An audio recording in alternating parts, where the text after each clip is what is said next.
How's it going? Reiff here, and I wrote a post about me as an artist and my journey, and I thought I would share it with you guys. I held back my tears as I sat at the piano across from my parents. They had no idea what was about to hit them. This is my attempt to save their marriage. Okay, let's rewind.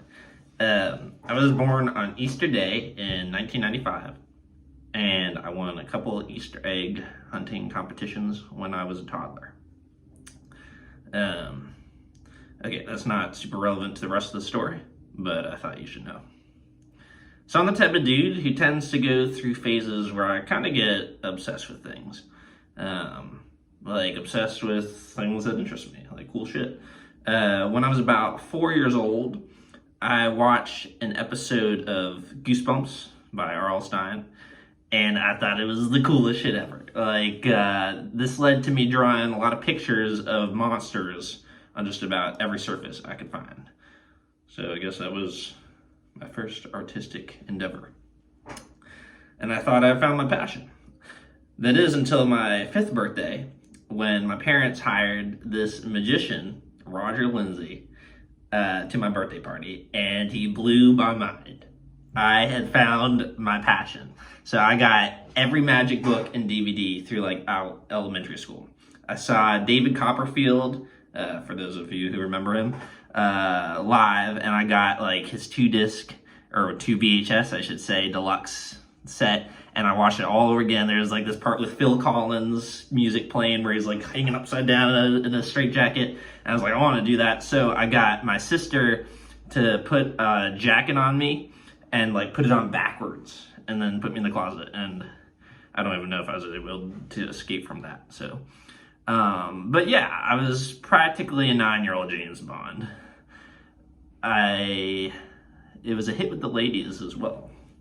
I would do a card trick and then in school, and then get a group of girls following me around asking me how I did the trick, and I'd always say, if I told you, I'd have to kill you.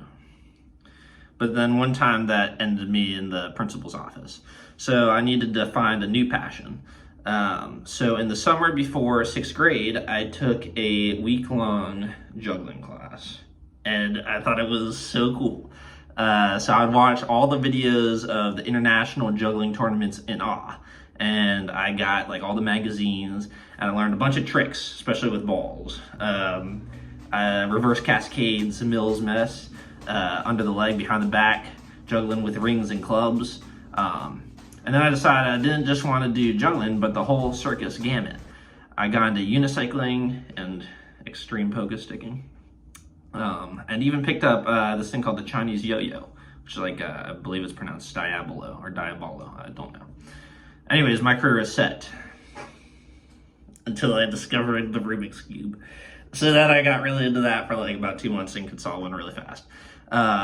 But then in 7th grade, something important happened. So I got the video game Rock Band, and it was my favorite game. And I could beat every song in the game on expert drums. Actually, really expert every instrument, but the drums were it. That's what I was really liked and was really good at.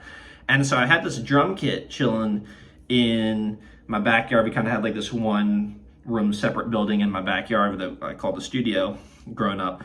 And I had this drum kit there, but I never really played it. And then one day I just go out after I've gotten really good at Rock Band drums. I'm like, wait a second. This is the same thing.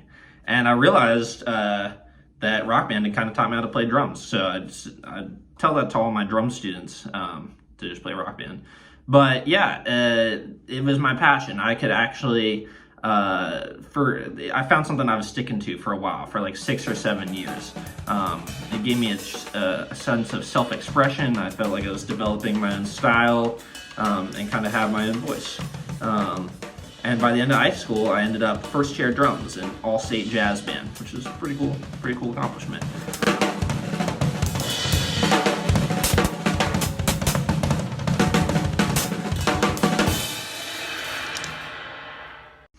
So then I went into college, and I kind of fell into a depression a little bit. So I just kind of felt like it was a lot of things, but I had lost my passion on the drums and just for most things. I couldn't find that inner drive that I once had. And maybe I was discouraged by the fear that I couldn't make a career playing music because it's really hard.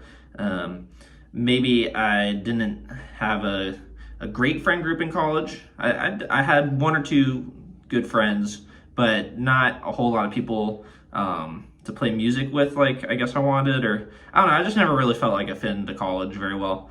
And there was also sort of this creative gap with me and the drums. Like I love drums, but I felt like there was something bigger that I wanted to express that I couldn't just with the drums. So, and it didn't help that my parents were starting to argue more and more during this time period as well. So let me preface all this by saying I'm the luckiest person in the world to have the parents that I do. They've always done their best to foster a loving home environment growing up, and they've been supportive of me really in all the things I've done. But in just about any relationship, especially one of 20 plus years, you're going to have times that are tougher than others. And that was a particularly tough time. There was just kind of a lot of arguments going on and tension.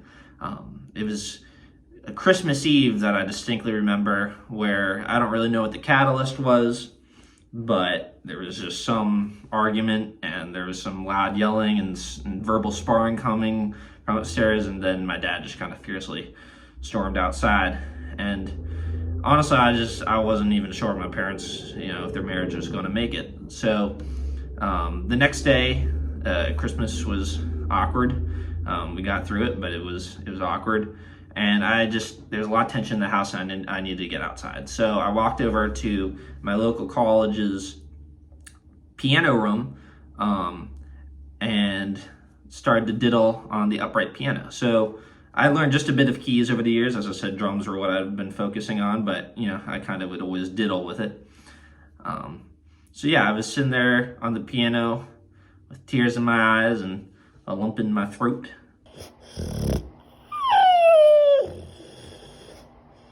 And I just started to play.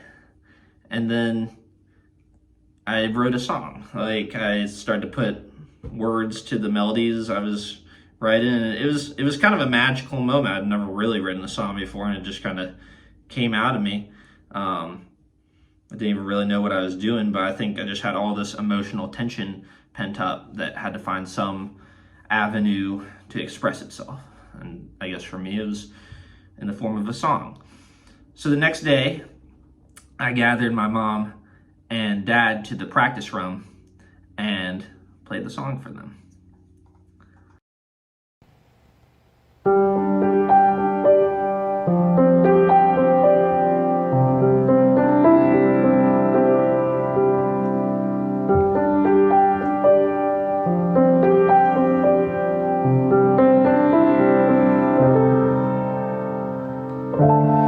Christmas Eve, the fight begins.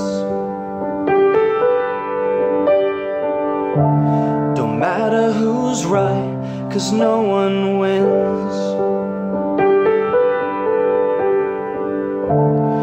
Words are sharp, they pierce the wounds. The cuts grow deeper in the couple's monsoon.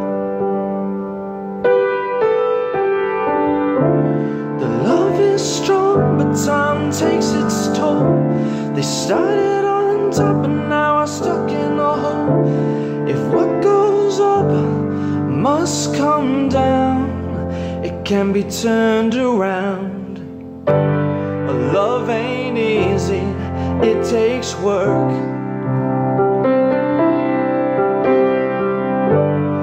Love ain't easy, it often hurts. When you love someone, you see it through, even when love's at its worst. 'Cause you can't beat love for what it's worth.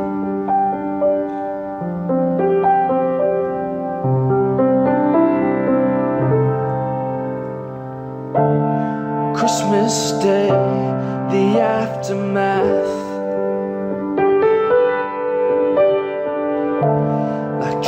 start the engine after a crash. The damage is done, can't take back words that infect their love. What's the cure? The love is strong, but time takes its toll. They started on top and now are stuck in a hole. But if what goes up must come down, it can be turned around. Love ain't easy, it takes work. Love ain't easy, it often hurts. But when you love someone, you see it through, even when love's at its worst. 'Cause you can't be loved. How could this love evaporate? What a shame, a huge mistake. We'll make it work, let's give this thing another shot. Love ain't easy, it takes work.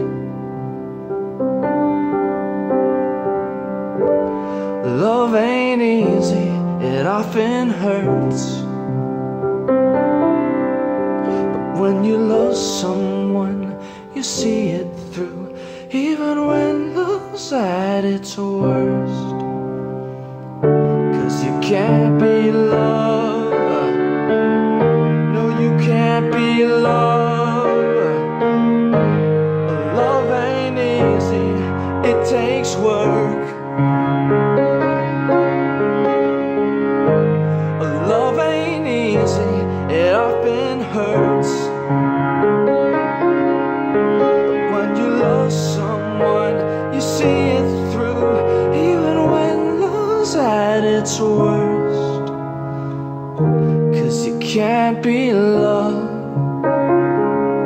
No, you can't be loved. No, you can't be loved for what it's worth.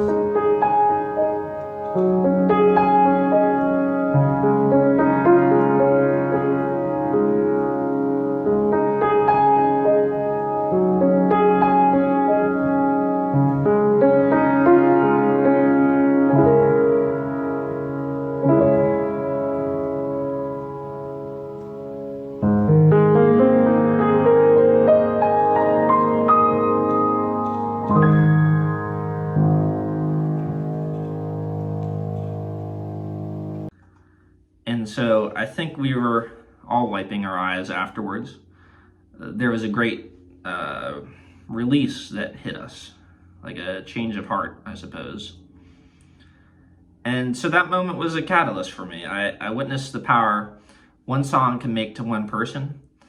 And I think I realized after all those years, my whole life really, that I didn't just want to be a performer. I didn't just want to be a musician. You know, all those things were leading up to something, but what I really wanted to be was an artist and to use my art to communicate with other people. And that's led me to where I am today, I suppose, working on my first album and hoping to communicate feelings and ideas and realities that perhaps, once again, are the output of some emotions I've been holding on to today. So if what I'm communicating can even help one more person make sense of this journey, this Odyssey we're all on together, then it makes my life that much more worth it as well. And one last thing I should mention, my parents are still going strong 5 years later.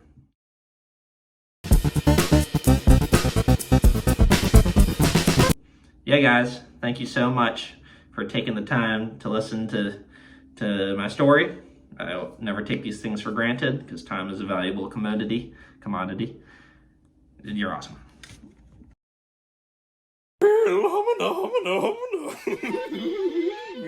Who's that foxy gal?